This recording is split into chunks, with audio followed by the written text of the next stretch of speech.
शादी के 15 दिन में ना घर वापस आ गई थी वो। डाइवोर्स, सास कमीनी है, पति से झगड़ा, ये सब कुछ नहीं था। असली रीजन पता है क्या था? क्या? सेक्स। સેક્સલેસ મેરેજ એટલે કે અપૂર્ણ વિવાહ એટલે કે અનકન્ઝ્યુમેટેડ મેરેજ આ એ પરિસ્થિતિ છે જેમાં લગ્ન થયા પછી એક પણ વખત શારીરિક સંબંધ પૂર્ણ રીતે બંધાતો નથી. તો એમાં પુરુષોમાં કારણો ઘણા બધા હોય છે. બે મુખ્યત્વે કારણો જોવા મળે છે. પહેલું નપુંસકતા એટલે કે ઇરેક્ટાઇલ ડિસફંક્શન, સેકન્ડ શીઘ્ર પતન એટલે કે પ્રીમેચ્યોર ઇજેક્યુલેશન. સ્ત્રીઓમાં મોટા ભાગે વજાઇનિસમસ તરીકેની તકલીફ બહાર આવે છે જેમાં સેક્સ કર્યા પહેલાની બીક લાગવી, ડર લાગવો, બ્લીડિંગની બીક લાગવી આ પ્રમાણે અને બીજી ઘણી બધી અસંખ્ય ગેરમાન્યતાઓ પણ હોઈ શકે છે.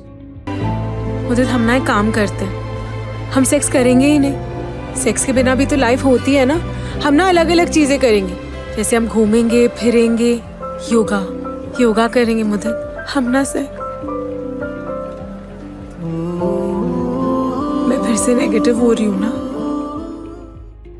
તો પુરુષોમાં જે તકલીફો છે એની ટ્રીટમેન્ટ ઓપ્શન એટલે કે જો આપણે પ્રોપર સેક્સ કરવો હોય તો ટ્રીટમેન્ટ ઓપ્શનમાં નપુંસકતા માટે દવાઓ અને ઇન્જેક્શન્સ અવેલેબલ છે. ઘણી વખત સર્જરી બી કરવી પડતી હોય છે અને શીઘ્ર પતનનો પ્રોબ્લેમ હોય તો એમાં બી દવા અને સ્પ્રેથી આપણને 100% રિઝલ્ટ મળતું હોય છે.